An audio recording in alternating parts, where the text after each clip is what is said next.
Your job is never easier, your colleagues never kinder, your worries never more trivial than when you imagine life as Theresa May. Since the election she almost lost to the Labour Party, Britain's Prime Minister has writhed around in triage as her nominal juniors decide whether she can and should survive. Her scheduled indignities in Manchester, where the Conservatives gather for their annual conference this week, would break most people.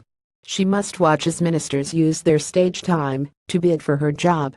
To cloak the party's, in fact, the country's indecision over how to leave the EU, she must drum up interest in such domestic marginalia as her new ombudsman scheme for landlords.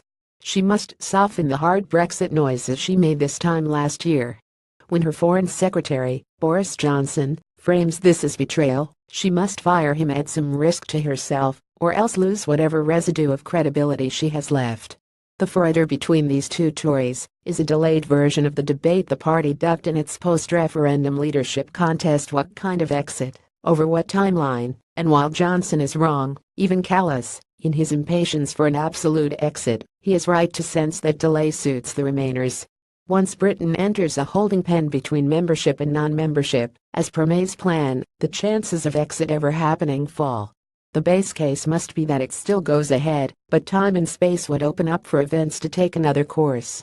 Which events? A recession, which the post-war economic cycle says Britain is due in the coming years. A sustained drop in net immigration from Europe, which is already afoot. A parliamentary vote on the terms of exit. And more compromises from a government that has already given way on the European Court of Justice, the financial settlement and the very desirability of a phased exit. The trend of these concessions, all made without domestic political cost, is telling. There will always be a reason to give more, to opt back into this or that, to postpone another year. The accretion of small compromises over time is Johnson's great dread. Notice that, on the question of life after the EU, he has nothing to say. When a grown man with a formidable education writes that it is going to be great, and we need to believe in ourselves, and believe we can do it, he is clean out of ideas. But on the tactics of achieving exit, he is all substance, right down to his 4 red lines that curb the depth and span of any transition. He has no positive account of exit, because there is none to be had. The EU does not hold member states back from external trade, unless Germany is a mirage, or from munificent healthcare spending, unless France is a hologram. No, what Johnson has is a political hunch that exit has to happen at pace or not at all. The transition is the last public service of a woman desperate to salvage something from her failed premiership. He knows that, while no prime minister will dare to explicitly rescind the referendum, Britain could ease into a Wattehausian comedy of matters in which we all agree not to talk about this Brexit business, as 1 year of transition becomes 2 years, becomes more. Pass the salt, dear, a nervous country might say, every time partisans on either side press for a final decision to stay or go. Johnson is more honest on this point than moderate leavers, among whom the idea of transition has become thoughtless common sense. Politics is so changeable, and 2 years such a long time, that anyone who favors a transition period is all but announcing their willingness to revisit the principle of exit itself at the end of that period.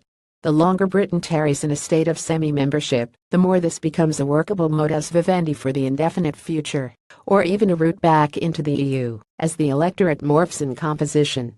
Leave soon at the risk of economic chaos, or leave late at the risk of never leaving. It is the Eurosceptic dilemma, and Johnson has made a respectable choice, albeit with other people's money.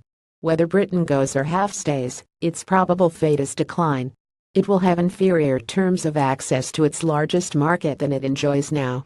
At home, none of its governing options are attractive. A country that cannot face down enough NIMBYs to expand Heathrow Airport cannot carry enough voters to close its fiscal deficit. But even, or especially, for nations on a downward gradient, marginal gains matter. It is better to be half in than all out of the EU. Johnson can see transition for what it is: the last public service of a woman desperate to salvage something for the country from her failed premiership and her masochist suffering. Copyright The Financial Times Limited 2017.